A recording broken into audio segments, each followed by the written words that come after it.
Entonces, hoy día empezamos la segunda parte del curso. Esta segunda parte ya está enfocada en aprender qué bases de datos existen en el Perú y en el resto del mundo, en especial aquellas bases que se suelen utilizar en tesis o en trabajos de investigación en economía PUC. Hay miles de bases de datos de todo tipo, bases de datos oficiales como las del INEI, bases de datos que levantan empresas, bases de datos mundiales. Hay muchas bases de datos, pero es imposible aprender todas. Lo que vamos a hacer es solamente aprender las que más se usan en tesis, en investigaciones en la Católica, y utilizando ellas vamos a ver qué deberíamos leer o aprender sobre cada base de datos una vez trabajemos con ellas. Principalmente vamos a trabajar con la encuesta nacional de hogares, que es la encuesta más importante del Perú, porque es la que se encarga de medir la pobreza monetaria, que es el indicador más importante para acercarnos al bienestar. Por eso vamos a dedicarle bastantes sesiones, porque es una base de datos extensa, muy grande, más de 400 preguntas tiene esa encuesta. Vamos a ver también su versión panel y luego vamos a pasar al Censo Nacional de Población y Vivienda, que el último es el 2017 y este año se supone que vamos a tener otro censo.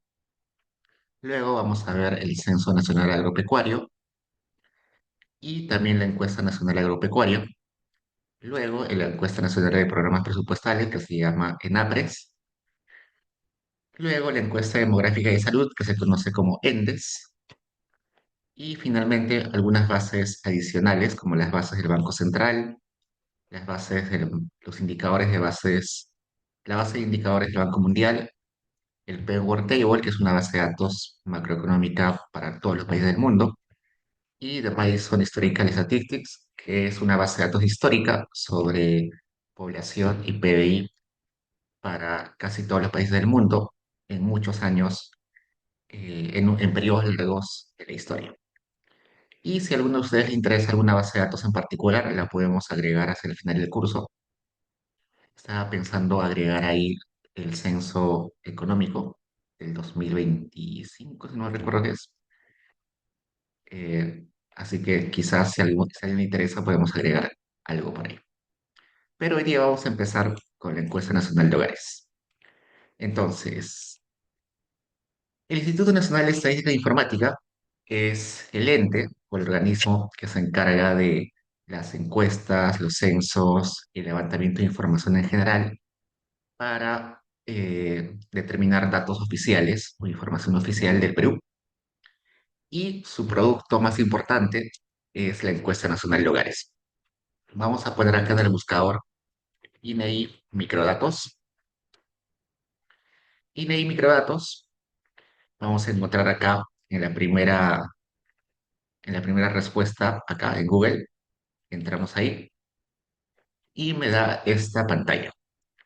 Esta pantalla es el portal donde se acceden a los datos, a las bases brutas de todas las, o de la mayoría, perdón, de la mayoría de encuestas y censos que ha realizado el INEI. No están todos, lamentablemente. Algunos no están porque son muy antiguos y casi ya nadie los usa, o son muy antiguos y parte de la base ya está, se ha perdido. Por ejemplo, hay un censo de población que retornó después de la migración interna de los 80. Esa base de datos está perdida, así que no está acá. Tampoco están algunos censos, porque los censos tienen otro tratamiento, pero hay algunos censos que sí están acá. Y hay bases de datos que son confidenciales o que son de uso interno para algunos ministerios. Y el INEI es el que levanta esa información, pero como es de uso interno, no está disponible para descargar, pero la mayoría está acá. Acá hay dos pestañas, una que dice consulta por encuestas y otra pestaña que dice documentación. En la pestaña consulta por encuestas vamos a encontrar acá la lista de encuestas y censos y se puede descargar la base de datos brutas. Y acá en documentación También está la lista de las mismas encuestas y censos, solamente que acá se descargan la ficha técnica, los cuestionarios, los archivos de metodología, los archivos que explican y detallan cada característica que uno debe saber sobre cada encuesta y censo. Hoy día vamos a ver la documentación de la ENAU y en la siguiente clase vamos a entrar a descargar la base de datos en sí. Así que vayamos a esta pestaña que dice documentación y acá busquemos ENAU metodología actualizada. Hay una que dice anterior, en un rato vamos a explicar por qué existe una que dice metodología anterior, pero ahora me interesa entrar acá que dice metodología actualizada. Entramos. Cuando entro acá que dice elija una encuesta, me aparece condiciones de vida y pobreza, guión ENAO, y otra condiciones de vida y pobreza, guión ENAO panel. Por ahora me va a interesar este de acá, que es la ENAO de corte transversal, es decir, la ENAO para cada año. La ENAO panel es varios hogares que han sido encuestados en diferentes periodos. La ENAO de corte transversal son solamente un grupo de hogares que han sido encuestados en cada año. Entro ahí y busco acá el último año disponible es el 2024. Entramos ahí. Luego acá en periodo aparece trimestre uno, trimestre 2, 3, 4 y acá dice anual. ¿Por qué aparecen acá trimestres? Resulta que la ENAO se levanta continuamente durante todo el año, de modo que no existan sesgos por temporalidad. Por ejemplo, si la ENAO solamente se levantara en el mes de diciembre, habría un sesgo enorme en varios indicadores, porque en diciembre, por ejemplo, no, los chicos casi la mitad de diciembre no van al colegio. Entonces voy a tener muchos niños que no van al colegio porque se ha levantado solamente la encuesta de diciembre. En diciembre es un mes atípico porque la gente gasta mucho dinero, inclusive se endeuda porque es fiestas, toma vacaciones porque estamos ya cerca a fin de año. Entonces es un mes atípico donde los gastos, la dinámica económica de los hogares es, es, es particular porque es Navidad, porque es fiestas. Y probablemente eso haga que eh, los indicadores de bienestar no sean del todo confiables.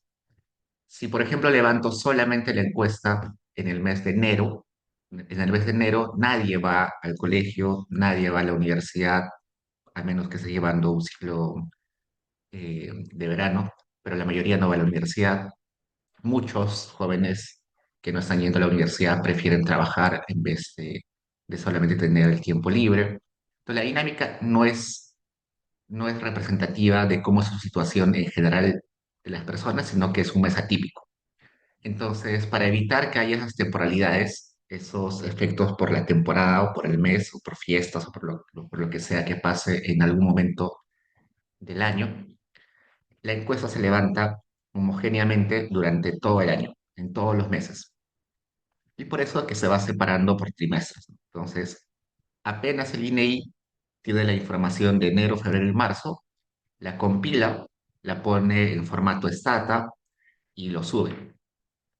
Luego aparece los siguientes meses, pasa abril, mayo, junio, ya tiene la información, lo limpia, lo pone en un formato de Stata o cualquier otro formato y lo sube eh, a su página, ¿no? Y así lo va subiendo poco a poco mientras va teniendo información y ya al final del año, cuando tiene todos los trimestres, lo compila en un solo archivo y lo pone acá en anual.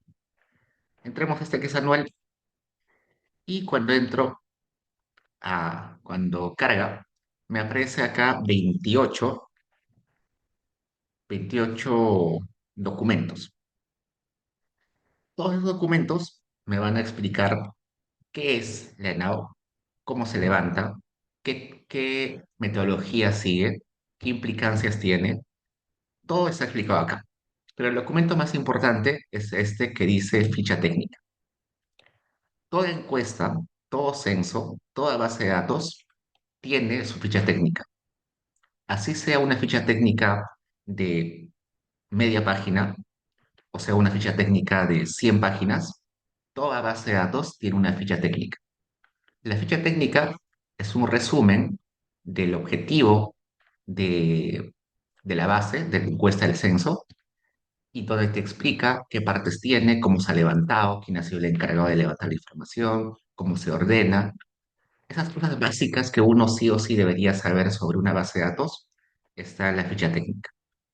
Descarguemos, acá dice que se puede descargar en archivo comprimido, lo descargo y entonces todas las bases de datos que ustedes eh, con las que van a trabajar ustedes en su vida, tienen una ficha técnica. A veces no se llama ficha técnica, a veces se llama nota metodológica, a veces se llama ficha resumen, pero siempre hay un documento que tiene toda esa información descriptiva de la base y es lo primero que uno tiene que leer. Pues, antes de trabajar con una encuesta, con un censo, con cualquier base, busco la ficha técnica y la leo a detalle para saber exactamente qué es esa base de datos y con eso saber qué puedo hacer y qué no puedo hacer con esa base de datos. Todas las bases tienen limitaciones porque porque tienen una cantidad limitada de variables, porque tienen una cantidad limitada de muestra, porque tiene un diseño que solamente permite hacer ciertas cosas. Entonces, si yo quiero saber qué cosas se pueden investigar con la base, tengo que leer la ficha técnica. Si quiero saber qué cosas no se puede hacer con la base de datos, tengo que leer la ficha técnica. Y eso es importante porque sucede, al menos en tesis, que muchos chicos plantean un tema de tesis muy bonito, muy interesante en tesis uno. Les va súper bien, sacan una nota muy buena, 18, 19, 20, pero cuando llegan a tesis 2 se dan cuenta que no existe una base de datos para realizar esa investigación y toda su tesis se cae ya en tesis 2 a punto de terminar, porque no hay información, no hay una base que permita hacer eso. Un ejemplo, hace un par de años, un alumno hizo en tesis uno un tema que básicamente quería analizar la anemia a nivel distrital comparando niños y niñas, ¿no? Su idea era que había diferencias en la incidencia de anemia entre niños y niñas y que esto estaba mediado por características regionales y en particular cada distrito era muy distinto en su dinámica. Entonces hizo un trabajo de tesis uno muy bueno, la revisión de literatura era excelente, los hechos estilizados eran muy buenos, lo presentó, sacó una nota muy buena, llegó a tesis 2 y se dio cuenta que no existen datos de ninguna forma para sacar incidencia de anemia a nivel distrital y mucho menos separarlo por niños y niñas. No existe. ¿Por qué?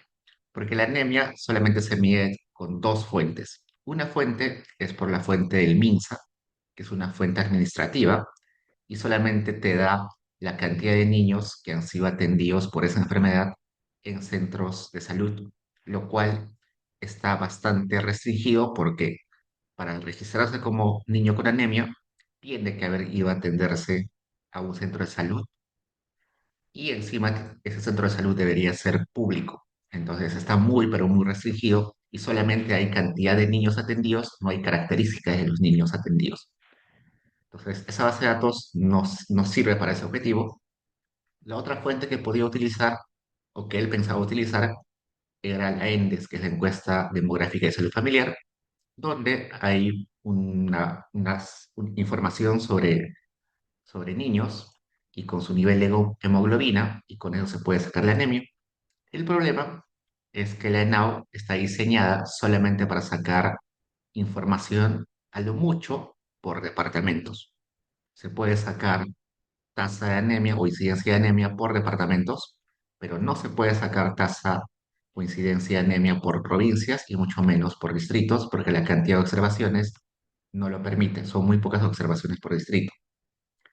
Y ese diseño, ese nivel de diferencia, está explicado en la ficha técnica de la ENDES, pero si no se revisa antes, uno piensa que se puede hacer todo con esa encuesta y no es así.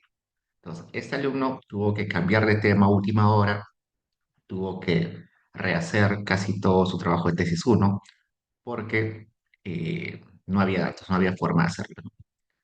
También me ha sucedido alguna vez que vienen con temas muy interesantes, muy buenos, porque han encontrado que en otro país se ha logrado hacer una investigación de ese tipo, pero lamentablemente el Perú no es un país que tenga mucha información estadística en comparación de otros países, y posiblemente temas que se puedan investigar en otros países no se pueden en el Perú porque las bases de datos no están disponibles o no existen bases de datos para ese tipo. En Estados Unidos, por ejemplo, donde hay mucho empleo formal y el empleo informal es bien pequeño, hay información bastante desagregada sobre los trabajadores. Los trabajadores, la mayoría está con contrato y por tanto aparece en el sistema del Departamento de Trabajo de Estados Unidos, como lo sería en el Perú la planilla. Está ahí, hay características de las personas, con su salario, su edad, su género, en qué sector trabaja, qué tipo de contrato tiene. Todo eso gracias a que allá hay mucha formalidad. En el Perú, lamentablemente no, solamente menos del veintitantos por ciento es formal, entonces no hay esos datos.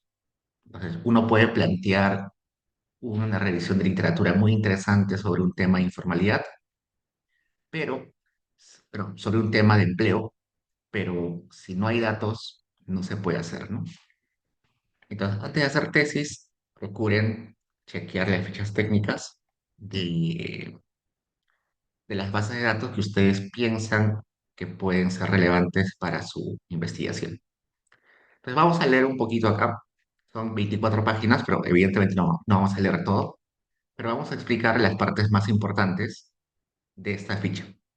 Leamos esta parte. Dice, la encuesta nacional de hogares es la investigación que permite al Instituto Nacional de Estadística e Informática, desde el año 95, efectuar el seguimiento de los indicadores sobre las condiciones de vida.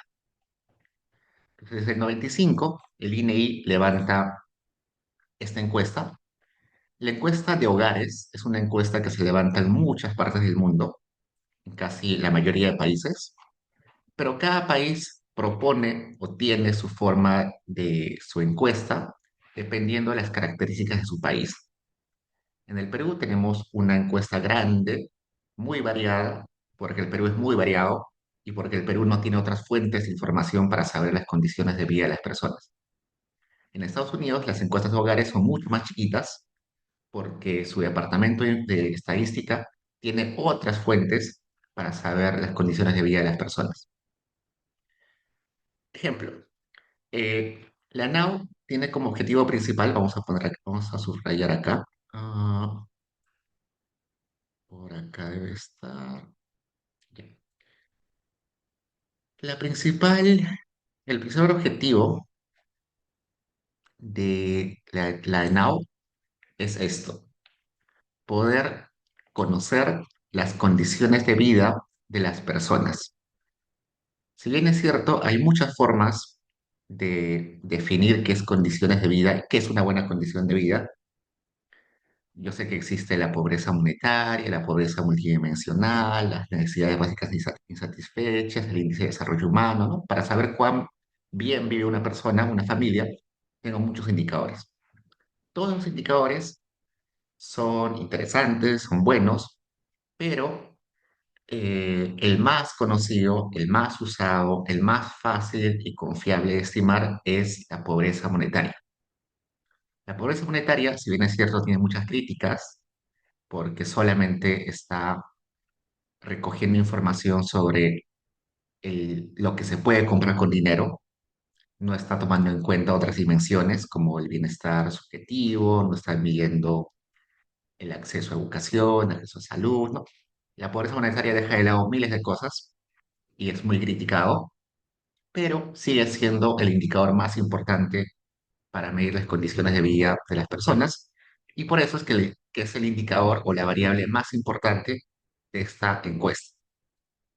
Y por eso vamos a ver que todas las preguntas que están en la ENAO giran en torno más o menos a aproximarnos al nivel de pobreza de las personas.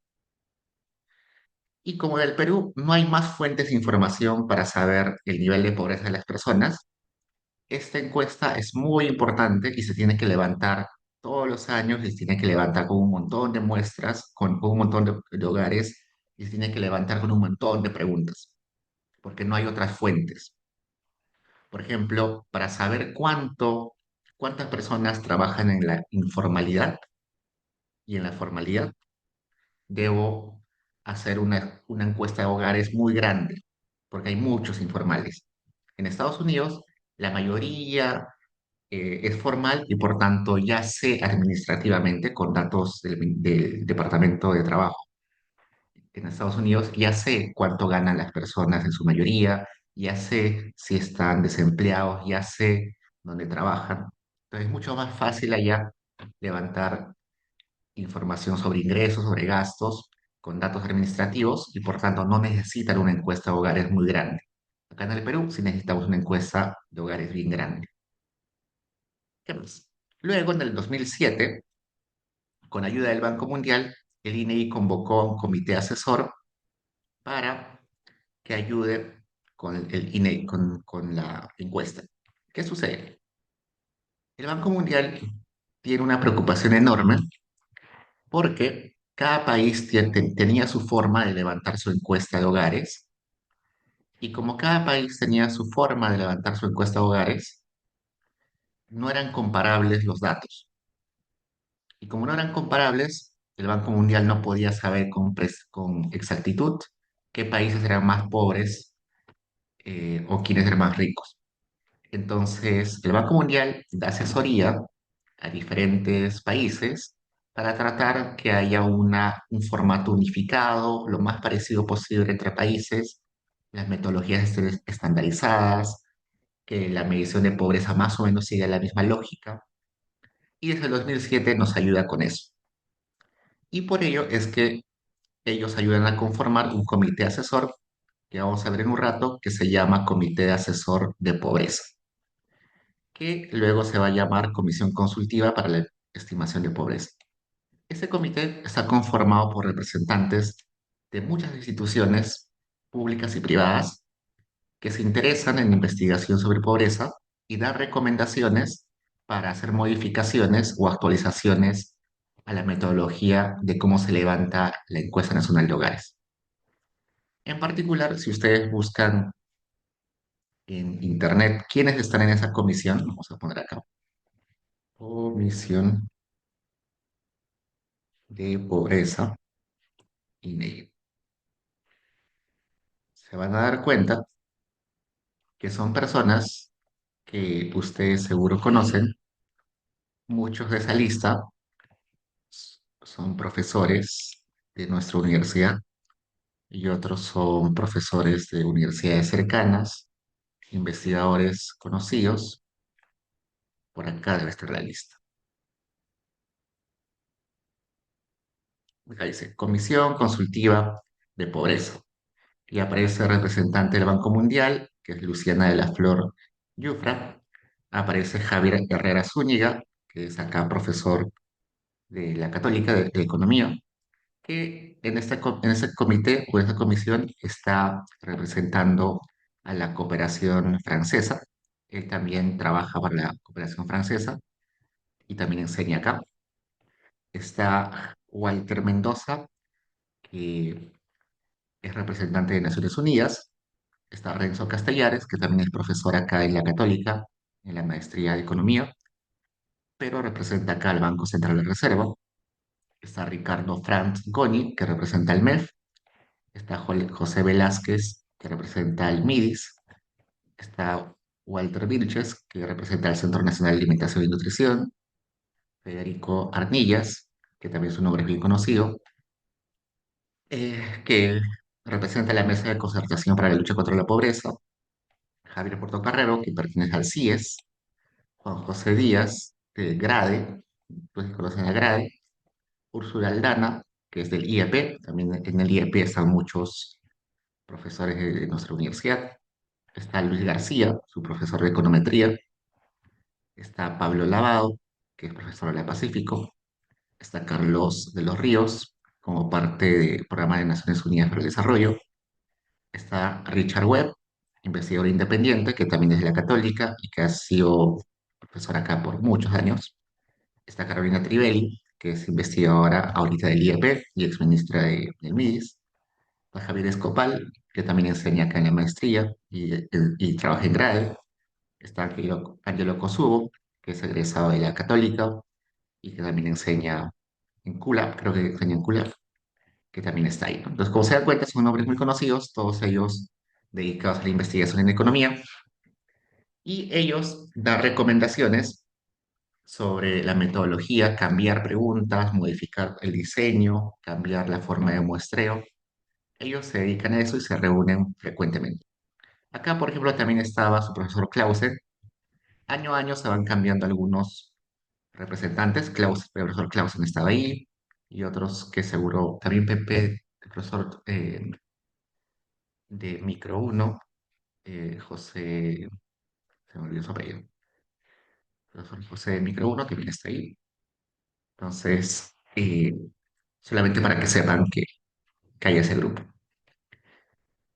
¿Qué más? Y bueno, ellos han hecho cambios significativos, como ustedes ven acá, desde el 95 hasta el 2025 han pasado muchos años, 20 años, así que, no, 20, 30 años, así que se han experimentado muchos cambios y uno de los cambios relevantes es esto que les mostraba, que acá hay encuesta con metodología anterior y cuando entran a encuesta metodología anterior van a encontrar que la encuesta nacional de hogares estaba partida en el pasado. En los 90 la encuesta estaba fragmentada. ¿Por qué? En el 95 cuando empezó la ENAO, era una encuesta que no se hacía todos los meses, solamente se hacía en algunos momentos del año. Era una encuesta muy chiquita, muy chiquita, a comparación de, la que es, de lo que es hoy. Era una encuesta que solamente se enfocaba en medir la pobreza. Hoy la ENAO también permite ver otros indicadores más complejos como pobreza multidimensional, como pobreza subjetiva, como opinión sobre democracia, sobre corrupción. Hay muchos temas que hoy en día también se pueden estudiar con la ENAO, pero en los 90 solamente se enfocaba en el tema de pobreza monetaria. Pobreza monetaria sigue siendo el objetivo final, el objetivo más grande, pero hoy en día también hay otros temas que se pueden investigar con la ENAO. Y por eso es que la encuesta antes era más chiquita, más fragmentada y con menos temas de estudio. Esa encuesta, que es de metodología anterior, vamos a actualizar esto, de metodología anterior, vamos a poner cualquiera, aparece hasta el 2012. Y si vamos a metodología actualizada, aparece desde el 2005. Entonces, hubo una transición, desde 2004, perdón. Desde el 2003, a fines de 2003, se empezó a hacer la transición a la metodología actualizada. Hay un periodo donde se superponen estas metodologías, pero desde el 2004 ya solamente se tiene metodología actualizada y es comparable los datos, ¿no? Si quiero saber datos anteriores al 2004 sobre pobreza, sí se puede, pero no son comparables con los datos más actuales. ¿Y quién hizo toda esa modificación? El Banco Mundial y ese comité consultivo que ayuda al INEI son los que han propuesto y han cambiado y han discutido si es pertinente o no hacer esas modificaciones. Seguimos. Dice, el presente año se continuará trabajando como modalidad de entrevistas mixtas. ¿Qué sucede? Antes de la pandemia, la ENAO era una encuesta 100% presencial. Es decir, los encuestadores tocaban la puerta de las casas y hacían la encuesta. Inicialmente la hacían en hojas. Iban con sus hojas, sus cuestionarios impresos en hojas y marcaban ahí las respuestas. Con el tiempo empezaron ahí con tablets, ¿no? Ahora ya no llegan con hojas para llenar con lapicero, sino con tablets, lo cual hace mucho más fácil la digitación eh, de los datos, más fácil eh, convertirlo a un Excel, ¿no? Porque antes había que agarrar la hoja que estaba marcada con lápiz o con lapicero y había un digitador que tenía que pasar todo eso a la computadora. Ahora con la tablet ya es directo. Y además hace más creíble la encuesta porque la tablet permite georreferenciar al encuestador para saber si está en qué lugar exactamente, ¿no? Entonces es más fácil rastrear el cumplimiento de las encuestas y también saber dónde está el hogar. Pero con la pandemia, las encuestas ya no podían ser 100% presenciales. El INEI se reunió, ese comité consultivo se reunió y dijo, ¿qué hacemos? Los encuestadores no pueden salir porque se van a contagiar y también van a contagiar a los hogares donde van a ir a encuestar. Y además nadie va a querer abrir la puerta para contestar porque van a tener miedo de que una persona extraña entre y los contagie, ¿no? Entonces, el INEI tomó la decisión de suspender algunas encuestas y algunos levantamientos de información. Por ejemplo, la encuesta nacional agropecuaria se suspendió durante algunos meses. La ENAPRE se suspendió un periodo, algunos meses. Pero la encuesta nacional de hogares no se podía suspender. La encuesta nacional de hogares es muy importante y es inclusive mucho más importante en épocas donde hay mayor probabilidad de que la gente entre en en situación precaria. ¿Por qué? Porque es exactamente la información sobre las condiciones de vida de las personas, en particular sobre la pobreza, que permite tomar decisiones desde el gobierno para ayudar a la gente, ¿no? Sin información de la situación de las personas, ¿cómo se toman decisiones de política? Entonces, era imposible, era impensable que la ENAO se deje de realizar. Y se barajaron muchas posibilidades para saber cómo continuar con la encuesta sin el miedo del contagio. Y lo que se llegó a hacer finalmente son entrevistas mixtas. Las entrevistas mixtas consisten en que el primer acercamiento del encuestador con la familia es por teléfono. Entonces se llama, pero el primer acercamiento es presencial. Se toca la puerta, respetando la distancia, se pregunta si quieren, si están dispuestos a contestar las preguntas de la encuesta. Se hacen algunas preguntas sumamente básicas, unas cuantas nomás, y luego se le pide el número de teléfono a la persona y, y mediante el teléfono se termina de hacer el levantamiento de todo el cuestionario. Entonces, esas fueron las entrevistas mixtas. Al terminar la pandemia, hubo la interrogante. ¿Estas encuestas mixtas eran equivalentes y comparables con las encuestas 100% presenciales? ¿Por qué? Sucede que la forma en que uno levanta una encuesta puede generar sesgos. Por ejemplo, si una encuesta presencial genera empatía con el, con el entre entrevistado y entrevistador o persona del INEI, quizás la persona está más dispuesta a contestar la verdad porque hay una persona presente, ¿no? Pero por teléfono quizás uno está más distraído, no está atendiendo, está haciendo otras cosas, está cocinando, está lavando, está barriendo mientras va hablando por teléfono. No está tan atento, no va a contestar con precisión, ¿no? Puede ser difícil hacer preguntas por teléfono y por tanto se sospecha que no es comparable hacer una encuesta 100% presencial con hacer una encuesta mixta. Entonces, ¿qué hizo este comité consultivo?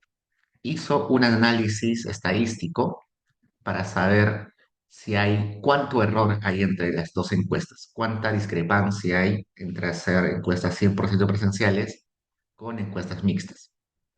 Se hizo un ejercicio estadístico bien complejo, lo presentaron ante algunos investigadores y se llegó a la conclusión de que si bien es cierto no eran del todo comparables, se podía hacer algunos ajustes estadísticos, cambiar algunos parámetros a los factores de expansión, que vamos a ver en un rato que son, para que las encuestas sean comparables.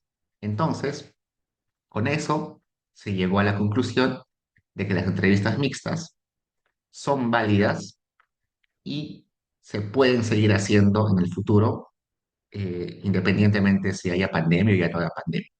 Y desde ahí hasta hoy en día se sigue haciendo la encuesta mixta. Solamente las preguntas más básicas presenciales y el resto de preguntas por teléfono. Hoy en día sí son las encuestas. Luego, objetivos. Dice, el objetivo principal es generar indicadores que permitan conocer la evolución de la pobreza, el bienestar y las condiciones de vida de los hogares. Como ya les comenté, eso es el objetivo principal de esta encuesta. Conocer la incidencia de pobreza, cuánta pobreza hay en el Perú. Y a la par con saber cuánta pobreza hay en el Perú, también vamos a observar cuáles son las condiciones materiales de vida de las personas. Cuántos viven en viviendas alquiladas, cuántos viven en hogares construidos en material noble, cuántos tienen agua, cuántos tienen luz, electricidad en sus hogares, cuántos acceden a educación, ¿no? Ese conjunto de características sobre cómo están las personas en su día a día es el objetivo de la ENAO. Pero básicamente ese objetivo tiene ese objetivo es un insumo, pues la medición de pobreza es un insumo para que luego las instituciones públicas o los programas sociales, el gobierno en general, tome decisiones, ¿no? Entonces, con esta información que se levanta, el gobierno, los ministerios, instituciones toman decisiones sobre qué hacer en política pública. Ok, listo. Hasta ahí como que más o menos sabemos qué es la ENAO. Se levantó desde el 95, luego hay un comité asesor de pobreza. El objetivo es acercarnos a conocer las condiciones de vida, en particular la pobreza monetaria. Luego, ¿dónde se levanta? La ENAO se levanta en los 24 departamentos del Perú y en el Callao. En total, 25 regiones. Vamos a ver que en la base de datos aparece 25 regiones. Y se levanta todos los meses del año, todos los meses del año. Si bien es cierto, eh, hay un desfase en enero y febrero que se contabiliza del año anterior, se levanta para todo el año. Luego, ¿qué más? Ah, eso lo pasamos, no hay problema.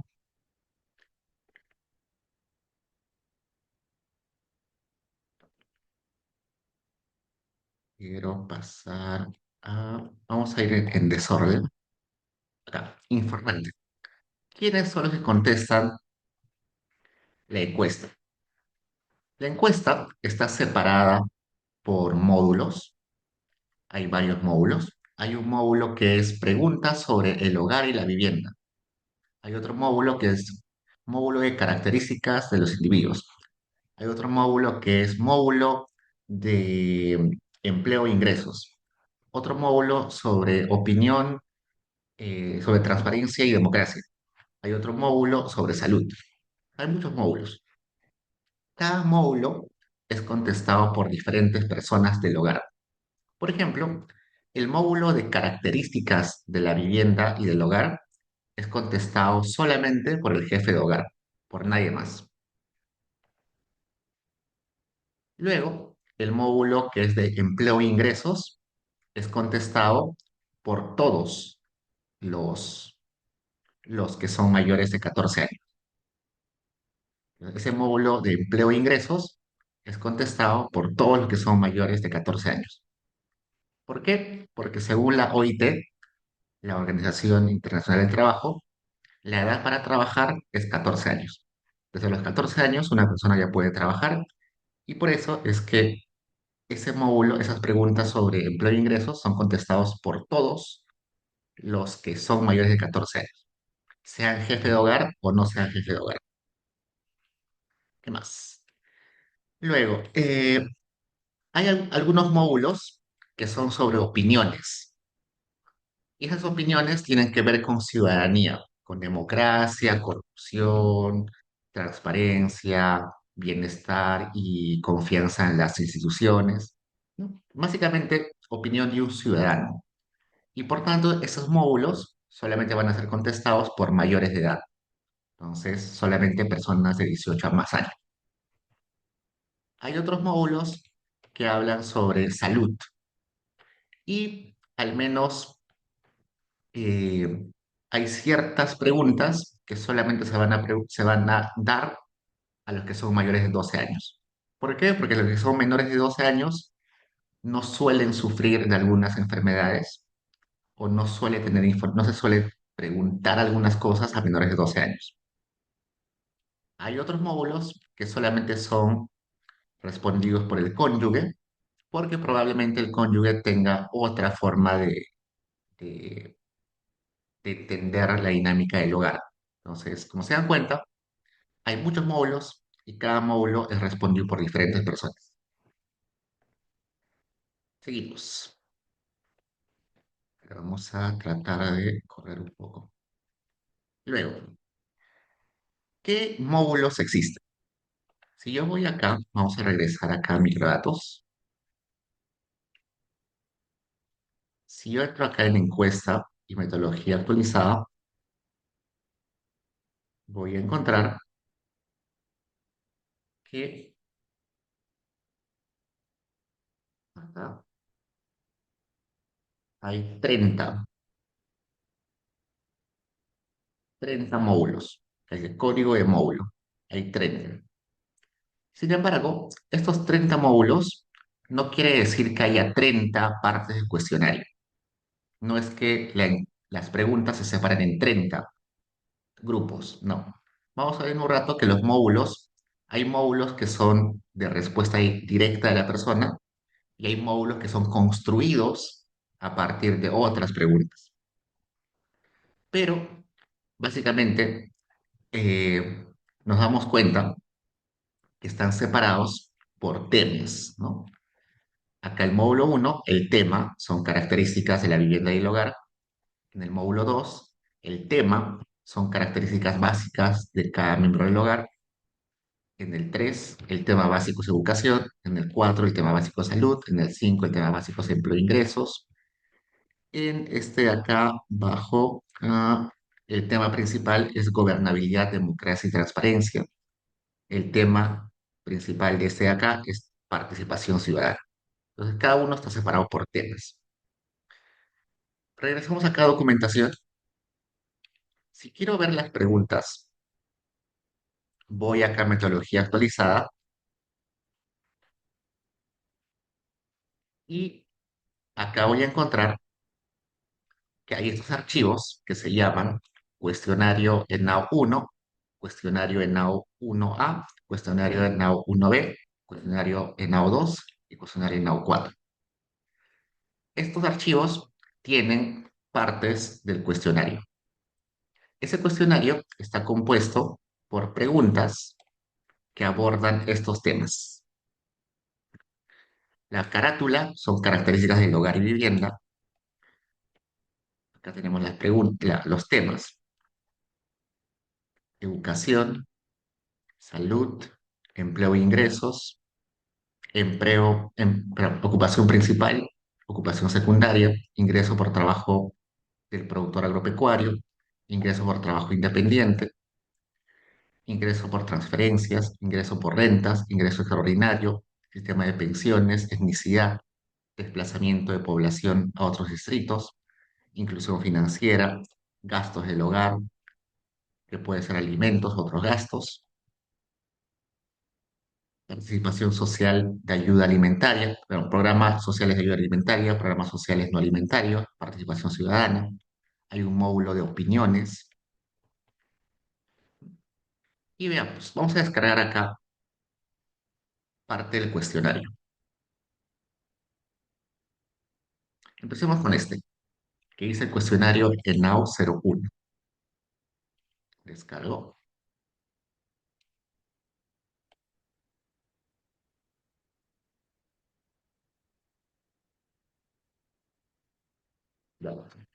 Estas son las primeras páginas que llena el encuestador al llegar a la casa, ¿no? Tiene que poner el departamento, la provincia, el distrito, el centro poblado, la zona, la manzana, eh, datos sobre dónde está la vivienda, ¿no? Luego pone el nombre de, del entrevistador, su supervisor, y acá empieza con características de la vivienda. Estas primeras preguntas son solamente basadas en la observación del encuestador. No tiene que preguntar, sino solamente observa, ¿no? ¿Qué tipo de vivienda es? Entonces el encuestador observa, ¿no? Por observación, que es un departamento, que es una casa independiente, que es una vivienda en quinta, que es una vivienda en casa de vecindad, es una choza o cabaña, es una vivienda improvisada o es un local no destinado para habitación humana.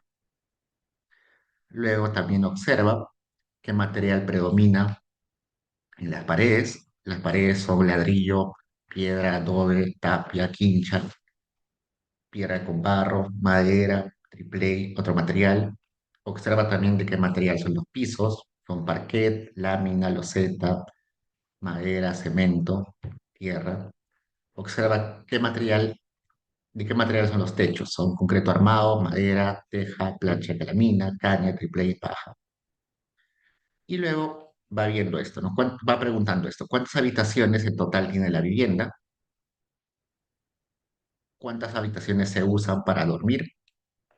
La vivienda cuenta con licencia de construcción. La vivienda fue construida con asistencia técnica de un ingeniero civil o arquitecto.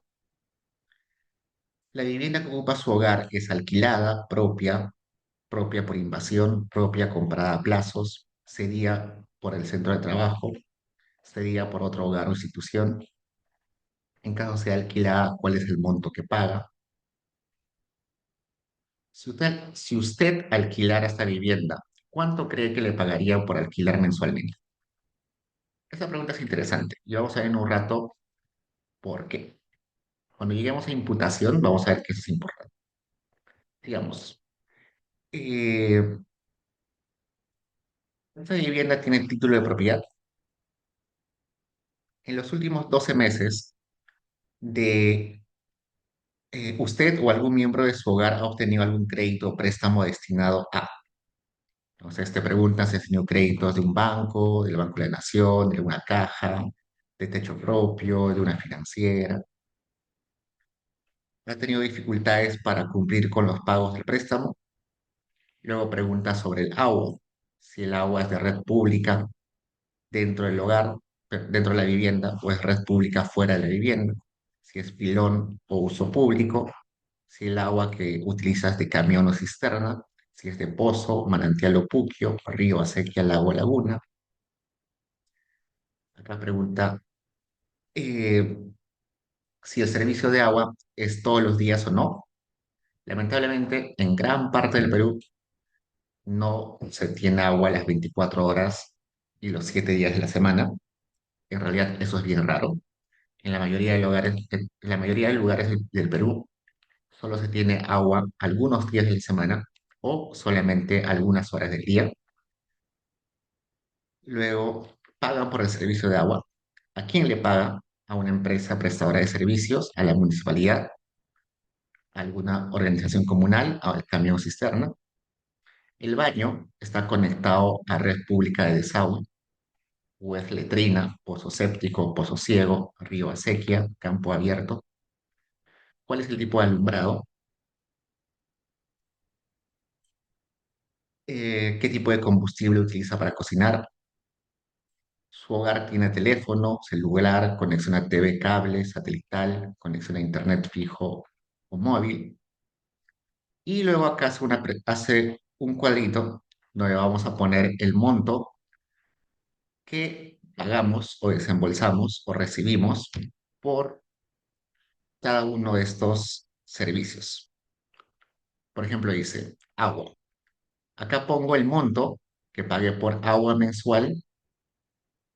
Acá pongo el monto de agua o del valor del agua en soles que recibí si me lo han donado o regalado. Pues, por ejemplo, a mí me regalaron, eh, cuando vino el camión cisterna, 100 metros cúbicos de agua. No los he pagado, pero tiene un valor, ¿no? Entonces acá pongo el valor que representa lo que me regalaron. Luego, acá, por ejemplo, leña. En caso yo haya comprado la leña, pongo acá el valor. En caso me haya regalado leña, ¿cuánto en soles equivale lo que me ha regalado?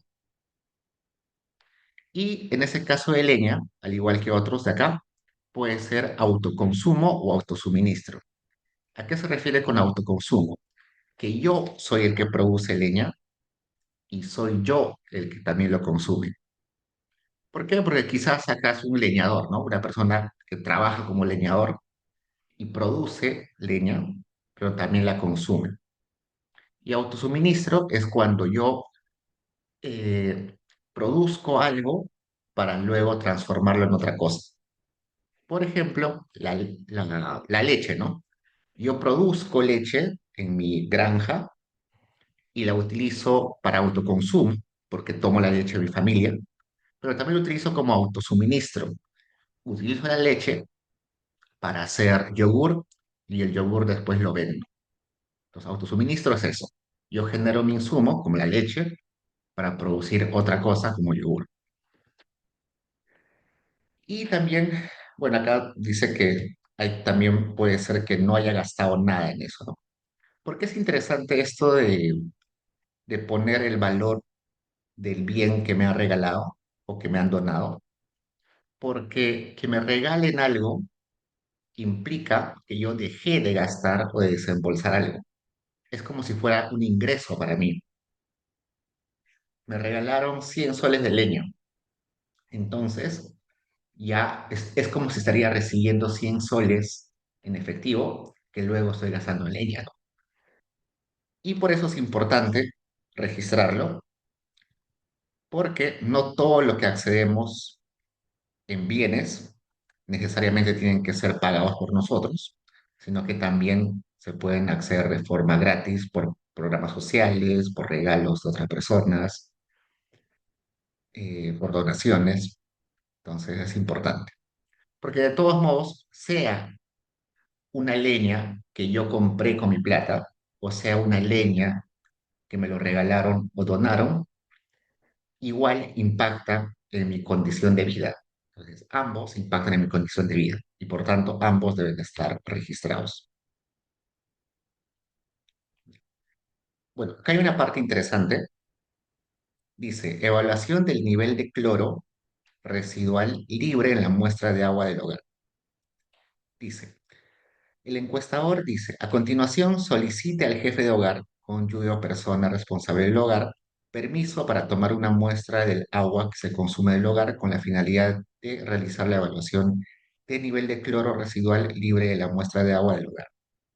Para realizar la prueba, tenga cuidado de obtener la muestra de agua representativa del lugar donde el hogar acumula o suministra agua. Entonces, ¿qué sucede? El encuestador va con un test, un pequeño test de agua, es un pequeño frasco donde por una reacción química simple se puede saber cuánto cloro hay en el agua que la familia utiliza para su día a día. Entonces, todo esto es eso. Luego, dice 200. El módulo 200 o módulo 2.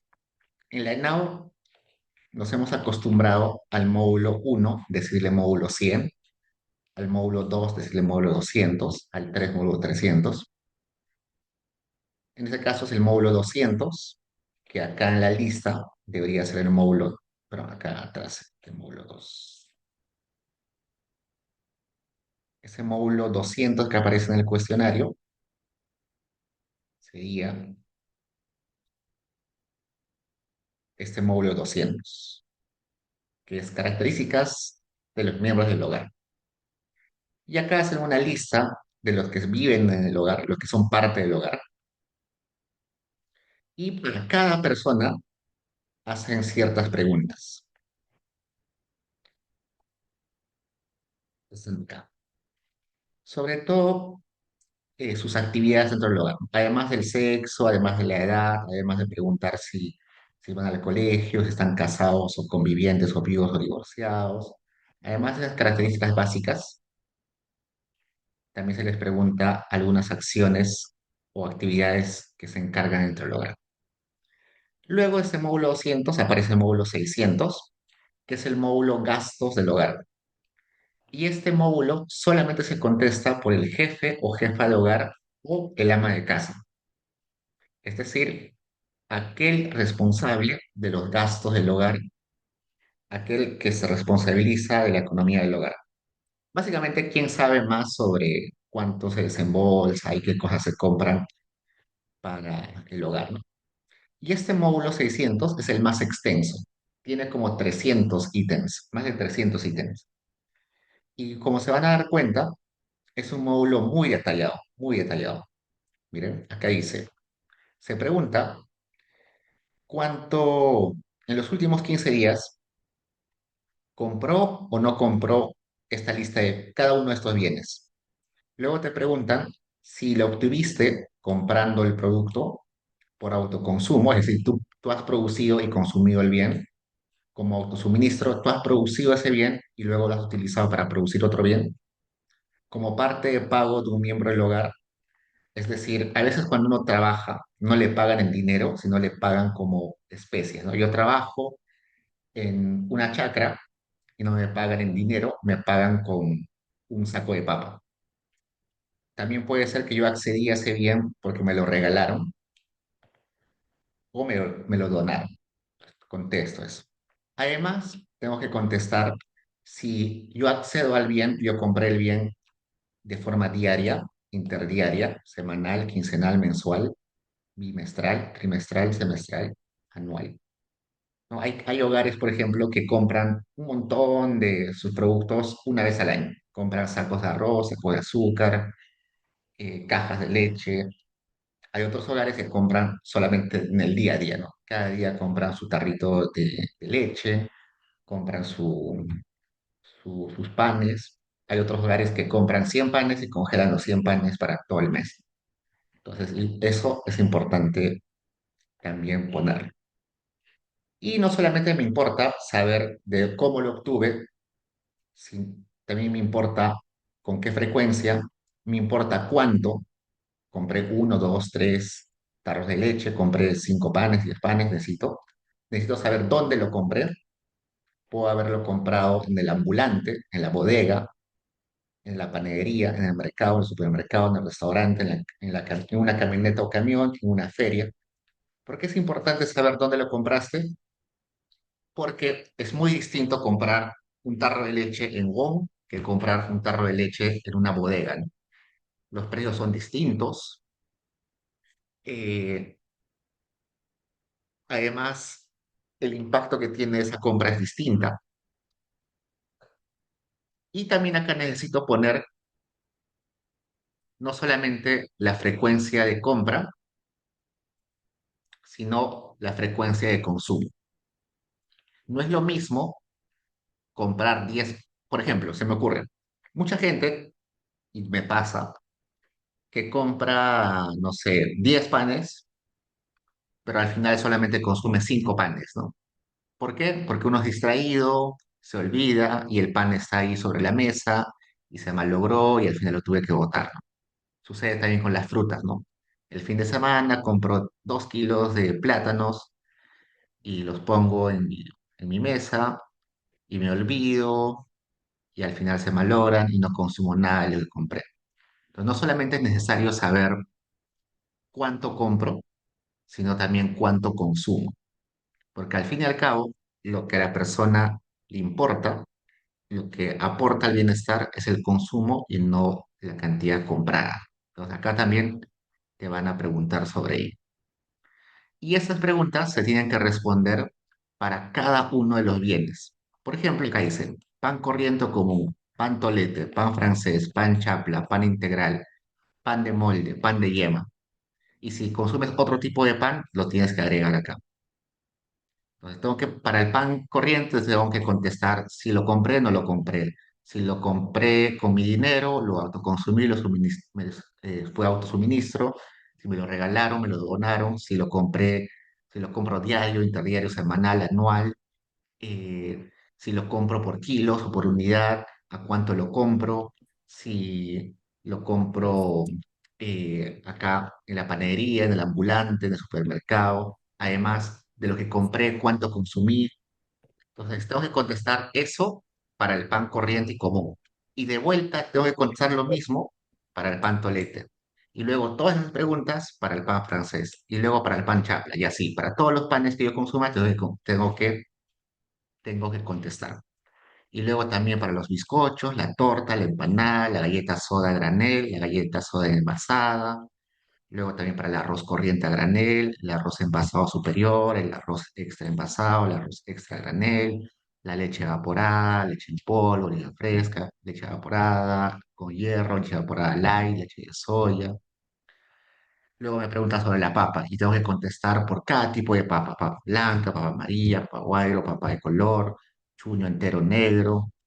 Igual, luego me preguntan sobre azúcar, pero también hay tipos de azúcar. Hay azúcar blanca, azúcar rubia y quizás hay más tipos de azúcar. Cuando me preguntan por huevos, también hay muchos tipos de huevos: huevo a granel, de gallina, huevos de taricaya, huevo de codorniz. En carnes hay un montón de tipos de carnes y tengo que contestar por cada tipo de carne, incluyendo carne de alpaca, carne de cuy.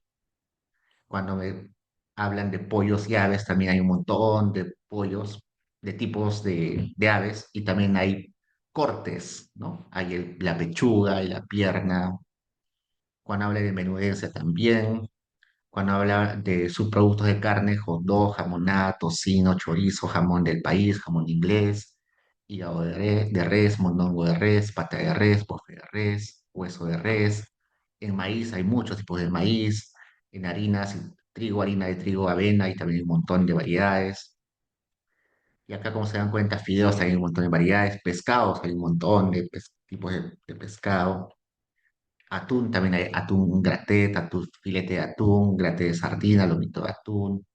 En mariscos, choros, cangrejos, camarones, pota. En aceites también hay aceite compuesto a granel, aceite compuesto envasado, aceite vegetal envasado, aceite vegetal a granel. Y hay otros tipos de aceite también que uno puede agregar acá. En quesos hay un montón de tipos de quesos. En margarinas hay la margarina a granel y la envasada. En mantequilla también a granel y envasada. Como se dan cuenta, es larguísimo. Son más de 300 ítems de productos alimenticios. En caramelos también: caramelos, chocolates, miel, mermelada. En bebidas alcohólicas: whisky, ron, pisco, cerveza, vino. En alimentos que se consumen fuera del hogar: pollo a la brasa, parrilla, chifa, tamales, chicharrón. En otros alimentos para consumo en el hogar: gelatina, refresco, flan, mazamorra, aceituna negra, anticucho, salchipapa, galleta dulce, hamburguesa. Un montón. Y ustedes dirán: qué pérdida de tiempo tener que contestar estas preguntas para cada uno de los tipos de bienes. Es demasiado desagregado.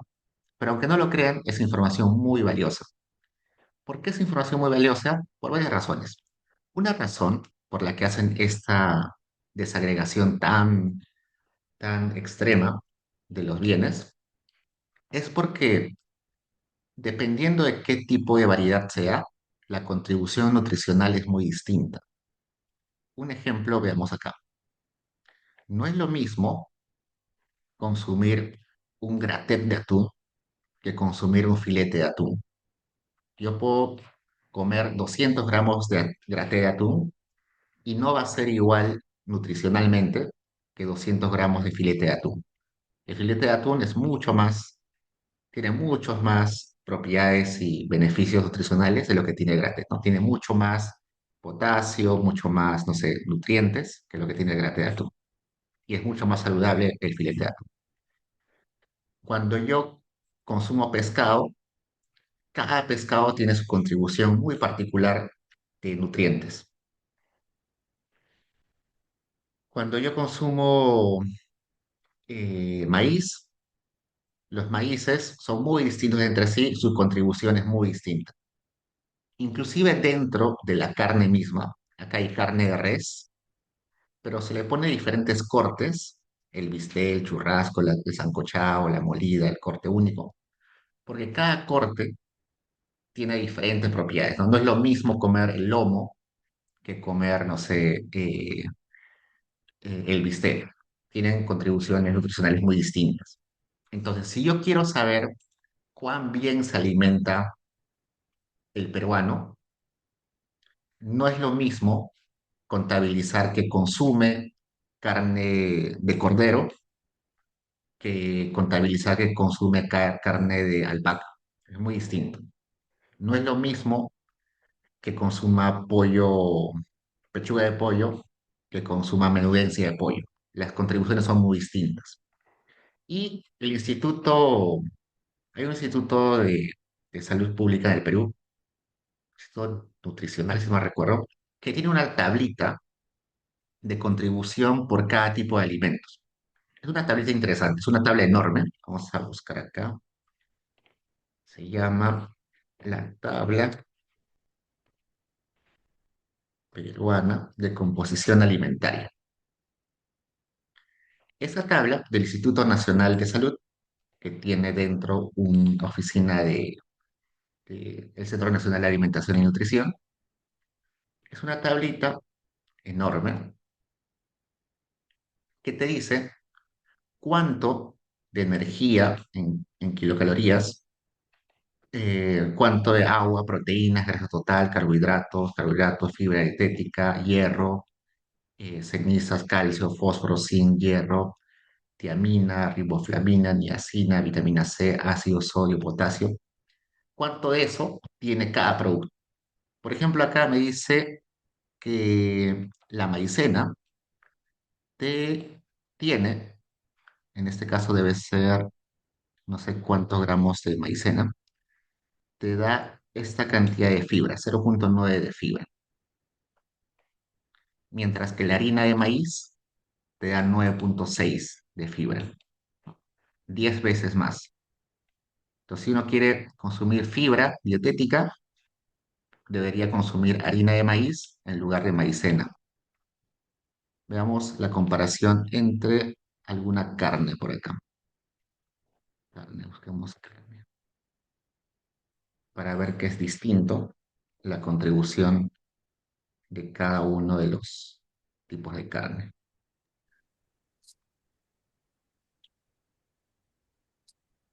Veamos acá, cerdo, carnero, pato, gallina.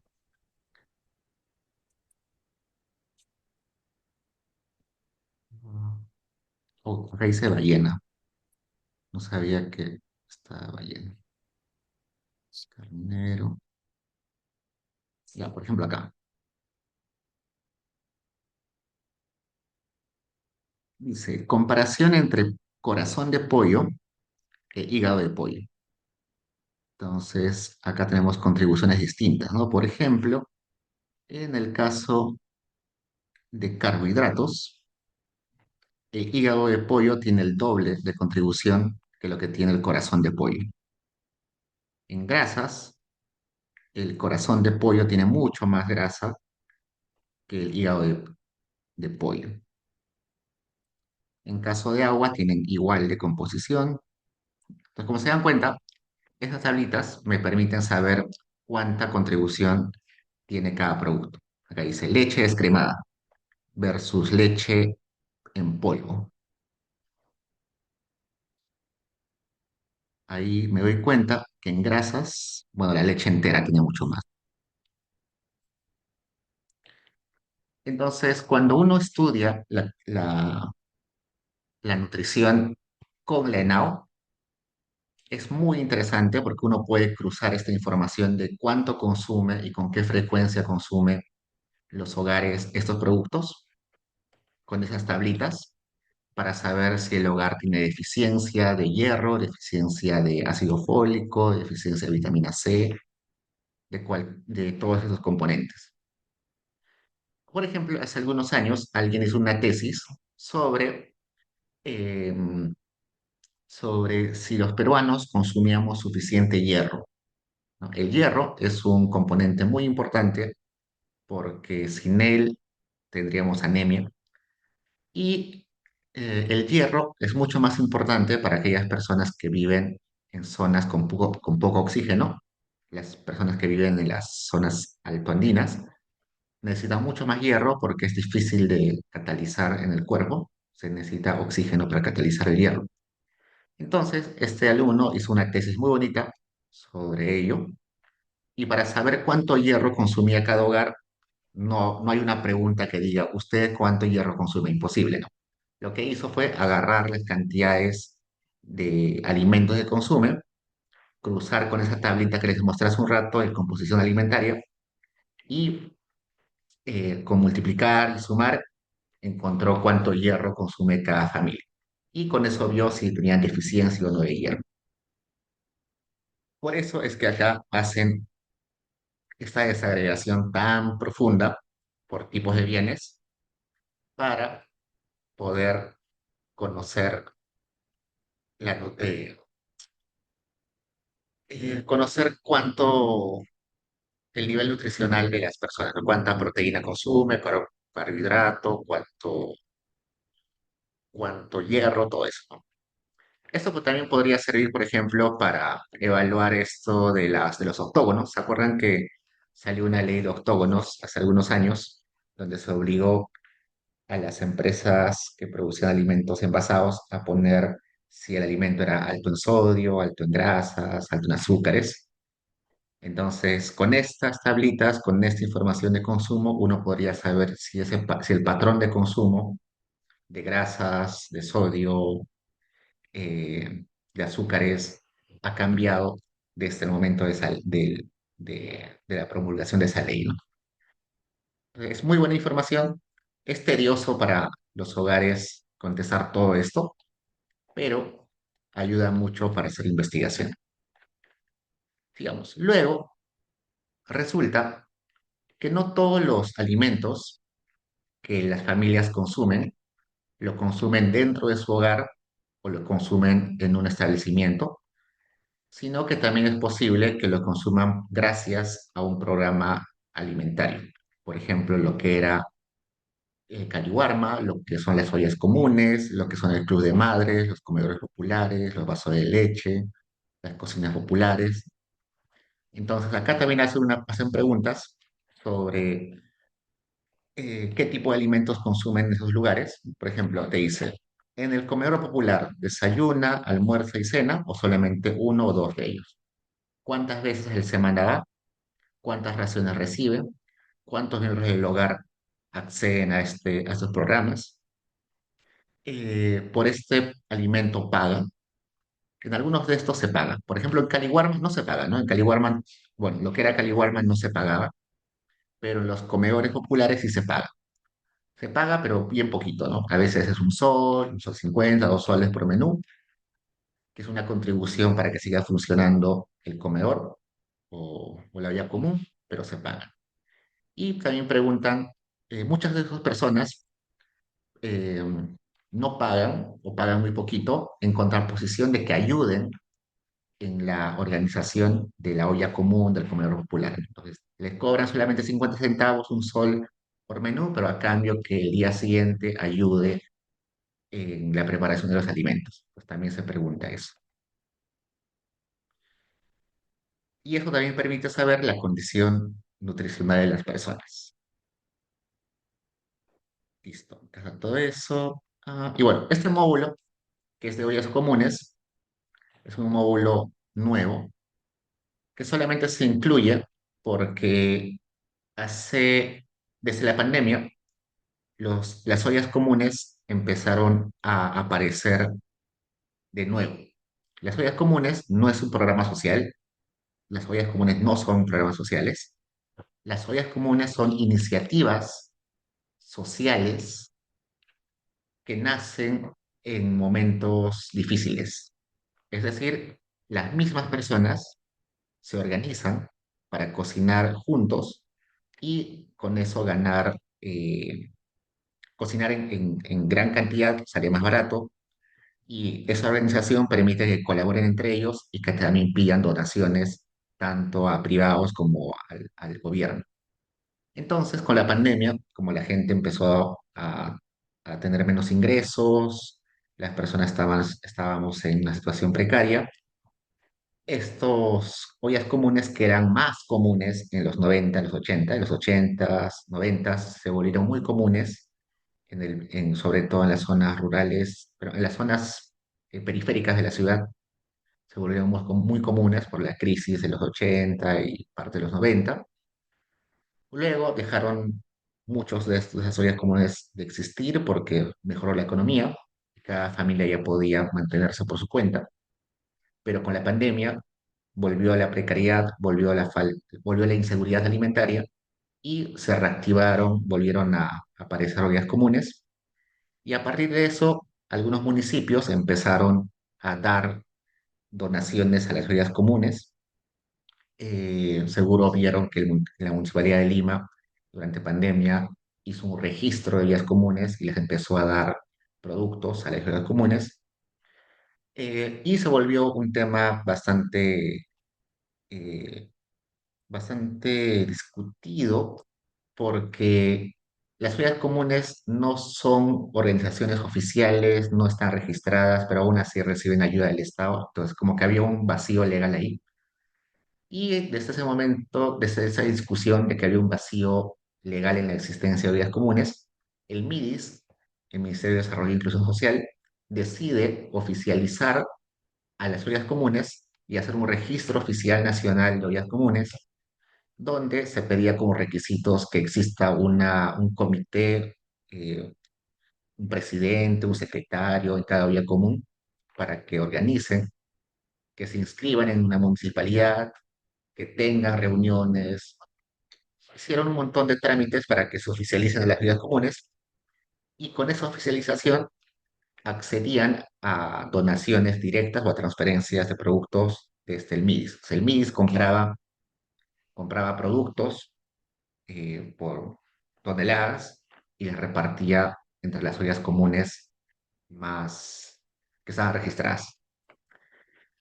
Eso funcionó hasta el año pasado y este año eh, el MIDIS decidió que las ollas comunes ya no reciban ese tipo de ayuda, sino que ahora son parte del Programa Nacional de Complementariedad Alimentaria.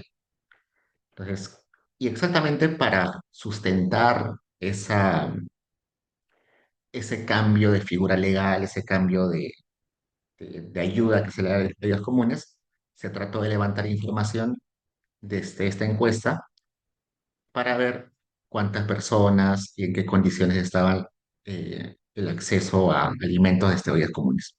Y es por eso que no van a encontrar este módulo o esta parte del cuestionario en años anteriores, porque recién se ha implementado por la necesidad de la reactivación de las ollas comunes, ¿no?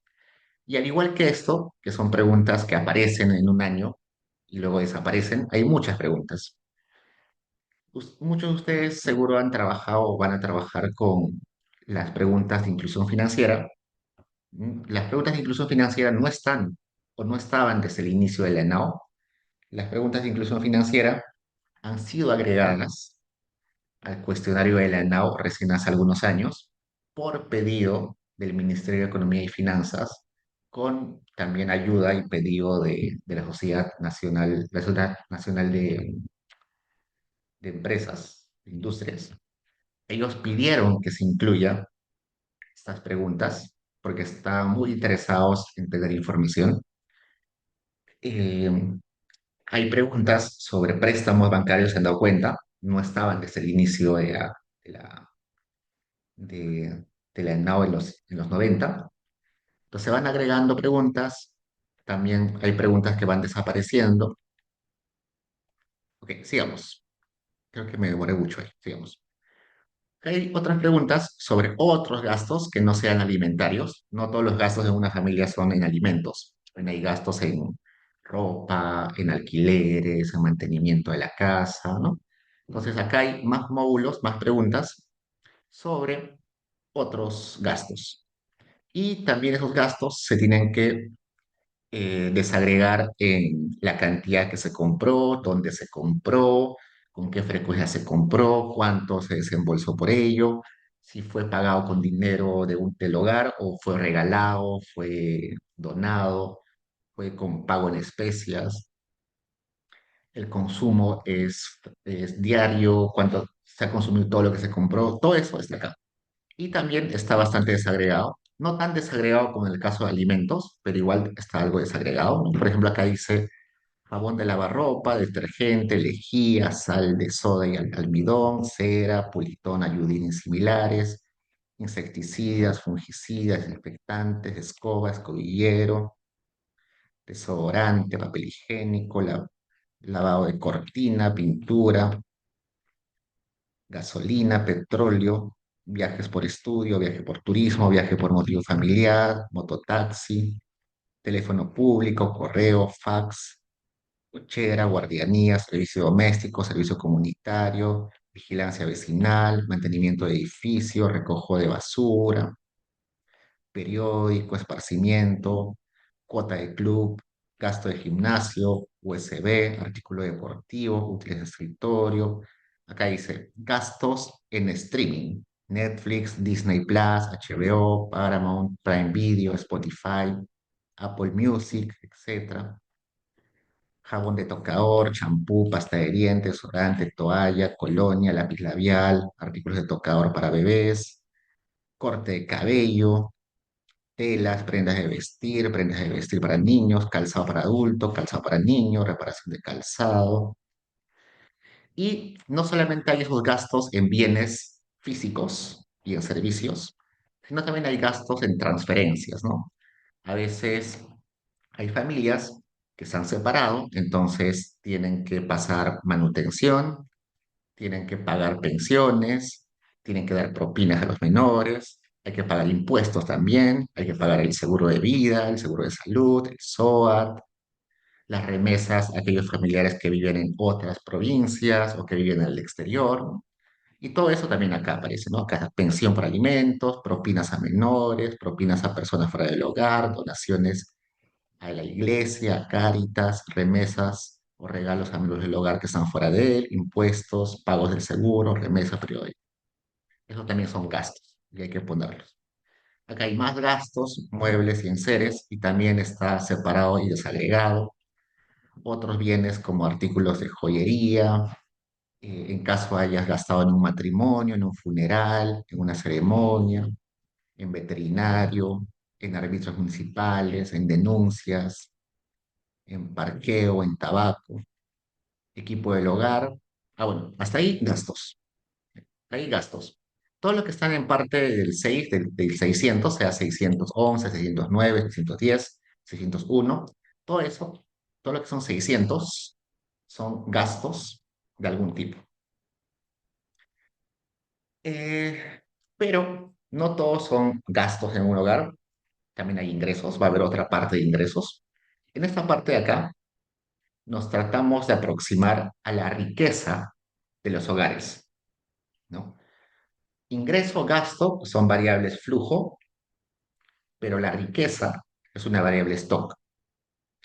Y vamos a ver en un rato que muchas familias pueden tener riquezas altísimas, pero pueden tener ingresos bajos. Y también puede suceder al revés, ¿no? Entonces, no solamente hay que aproximarnos al bienestar o a las condiciones de vida según ingresos y gastos, sino también según riqueza. Y la riqueza es básicamente lo que uno posee, ¿no? ¿Qué cosas posee?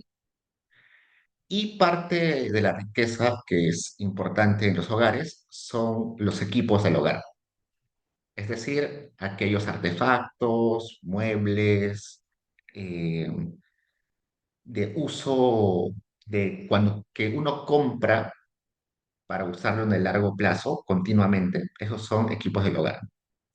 Por ejemplo, una radio, ¿no? Una radio, uno no compra todos los días una radio. compra quizás cada 5 años, cada 10 años.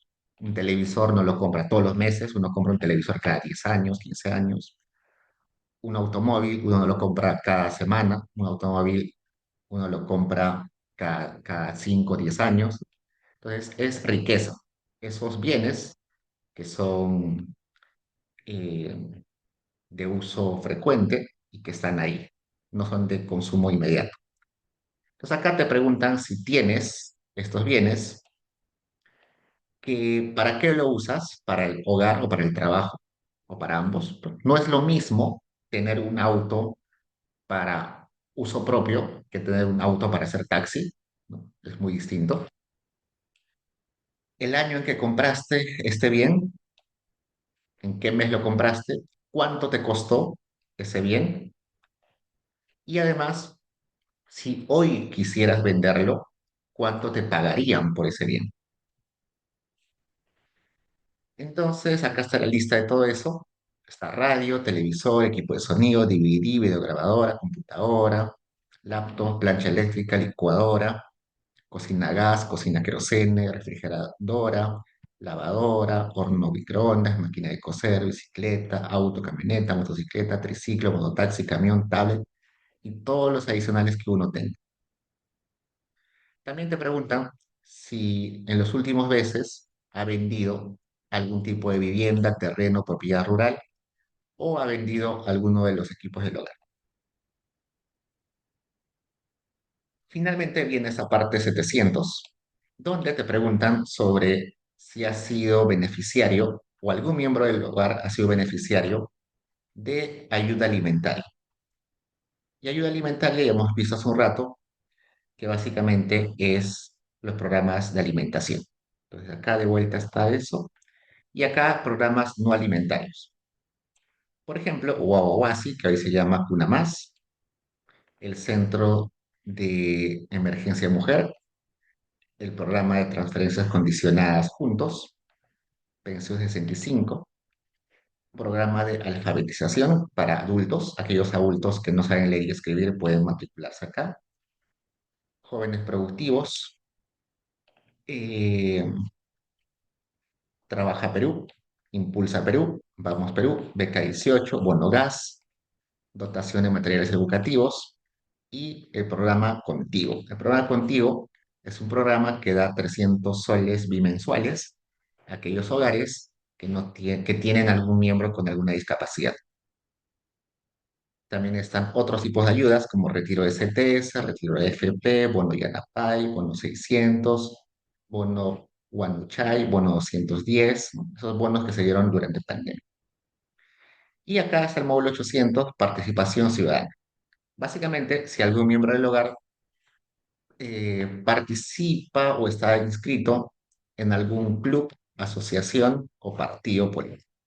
Acá dice, agrupación, partido político, club cultural de danza, música, asociación vecinal, ronda campesina, asociación de regantes. Una asociación de regantes es un grupo de productores agrícolas, normalmente pequeños productores agrícolas, que toman decisiones sobre el acceso al agua. El agua para cultivar es muy difícil de acceder, básicamente porque eh, los ríos no pasan por todos los lugares, entonces hay que distribuir cómo usar el río y cuando uno usa el agua del río está quitando quizás recursos para otros, así que hay que tomar decisiones. Luego, asociación de profesionales y todo tipo de grupos de ciudadanos que se organizan entre sí. Entonces, esto es como que una parte del cuestionario, la parte más extensa. Y como se dan cuenta, quizás lo sea aburrido leyendo mucho de esto, pero mi objetivo al leer todo esto es que al menos se les quede grabado en la cabeza algunos términos, algunas cosas, para que sepan qué pueden hacer con la ENAO y qué cosas no.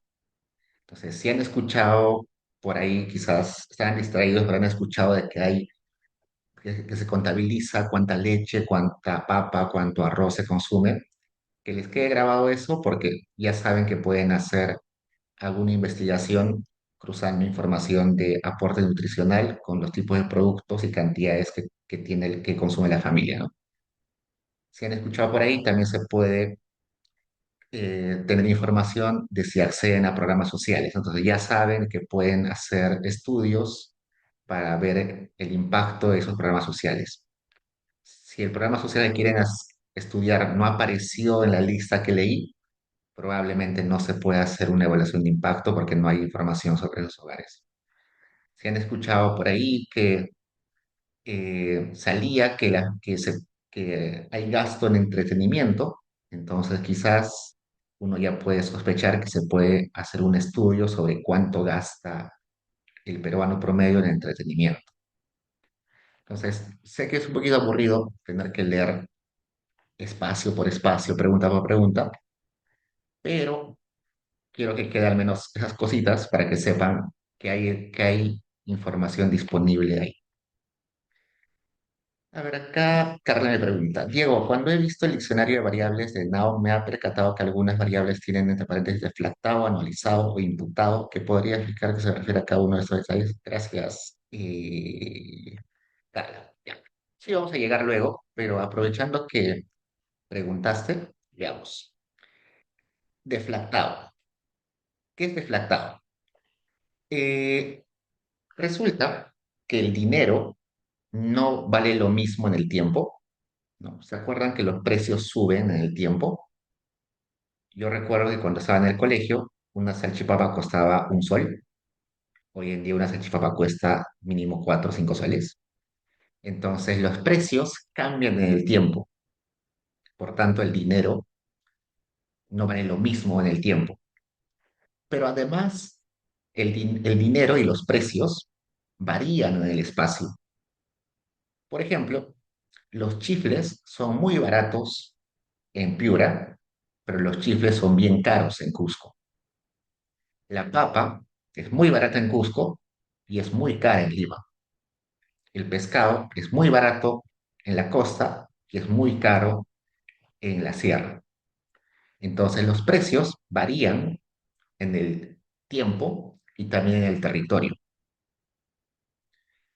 Para que los precios estén estandarizados, para que el dinero, el valor del dinero esté estandarizado, hay que deflactar.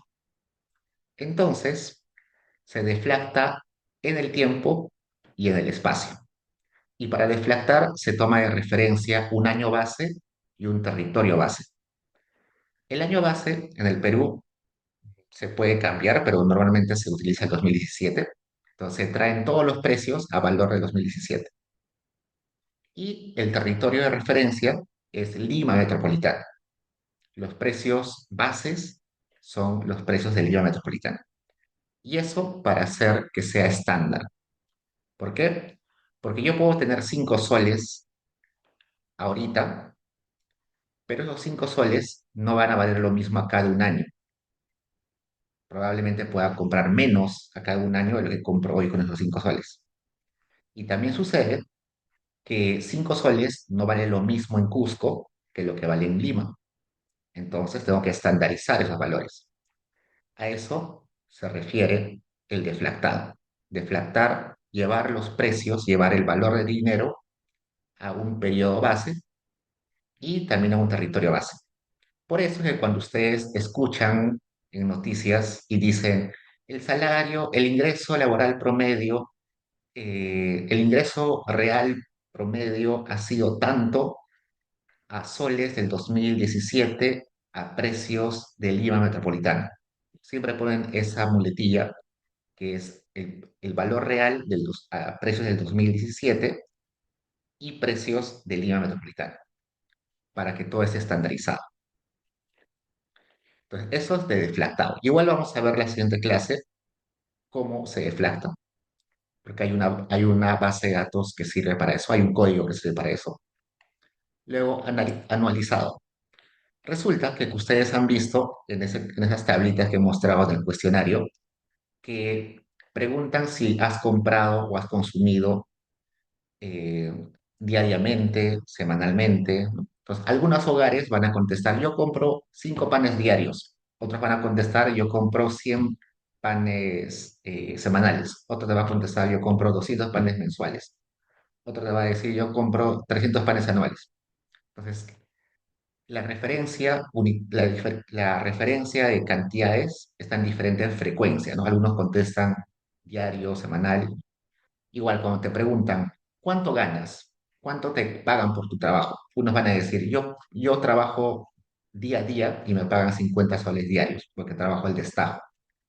Otro te va a decir, a mí me pagan 1.500 mensuales porque su contrato sea mensuales. Otro te dice, a mí me pagan 100.000 anuales. Entonces, como que cada uno te contesta precios o valores monetarios en diferentes frecuencias, para que todo esté estandarizado, el INEI los convierte a anuales, a valores anuales. Entonces, si una familia te contestó que compraba un pan eh, al día, entonces lo multiplica por 365. Entonces aparece la variable con esta familia consume 365 panes anuales. Entonces, a eso se refiere anualizado. Igual, si una persona te responde, yo gano 1.000 soles mensuales, entonces lo que hace el INEI es convertirlo a anuales, sería 12.000 anuales, ¿no? 1.000 por 12 meses, 12.000 anuales. Y luego, imputado. ¿Qué es imputado? Resulta que hay mucha información que está perdida, que es missing en la encuesta. Por ejemplo, yo puedo preguntar a una familia, ¿usted cuánto paga por el gas? Y el jefe de hogar no sabe, solamente sabe la, la cónyuge. Pero cuando estoy haciendo la pregunta, no estaba la cónyuge. Pregunto, ¿cuánto pagas por Netflix? Pero no está el, pero no saben. Simplemente han puesto su tarjeta para que debite y no saben cuánto cuesta en realidad el Netflix. Solamente pusieron la tarjeta y no saben cuánto cuesta. Pregunto, Hay una pregunta que hemos visto hace un rato, ¿cuánto pagaría usted por alquileres si no tuviera casa? Y las personas no saben, uy, ¿cuánto pagaría por alquiler si la casa no fuera de mi propiedad? No sé, no tengo idea de cómo está el mercado inmobiliario, no tengo idea de de cómo están los precios de alquileres por mi barrio. Entonces, hay muchas preguntas que van a estar missing, perdidas, porque la persona quizás no conoce la respuesta, no está informada. Entonces, no, el INEI no puede dejar vacíos los valores. Lo que va a hacer es imputar los valores tomando como referencia otra información. Y vamos a ver en la siguiente clase que hay un método que se llama Hotdesk que permite imputar valores. Básicamente lo que hace el INEI es recoge información de familias similares para imputar ese valor, ¿no? Por ejemplo, en el caso de los alquileres, la familia no sabe cuánto alquiler pagaría si no tuviera esa casa como propia. Entonces el INEI dice, mira, más o menos en este barrio el alquiler es a tanto, los precios en Urbania dicen tanto, entonces vamos a ponerle ese precio. Este hogar no sabe cuánto paga por Netflix, pero puedo googlear en internet y ya sé que el Netflix cuesta tanto. Este hogar no sabe cuánto paga por gas, pero más o menos sus vecinos, que tienen las mismas características que esta familia, paga 100 soles. Entonces van a imputar que ese hogar paga 100 soles. Entonces, a eso se refiere imputado, eh, que se le atribuye un valor que estaba perdido en base a el valor de otras familias similares. El método se llama Hotdeck, perdón, y lo vamos a ver en la siguiente clase. Ya chicos, sorry por hablar tanto, pero creo que es necesario, al menos en esta parte, para, para que entendamos qué tiene esta encuesta y además porque es la encuesta más importante de todas y estoy segurísimo que el 70-75% de ustedes va a utilizar esta encuesta para tesis o para alguna investigación en el futuro. Así que me interesa bastante que quede al menos fragmentos de lo que digo. Y chicos, entonces, esto es todo por hoy. No se olviden que creo que el lunes hay control, que solamente entraría esta parte. Y como siempre, el control empieza 8:10 y termina 8:30.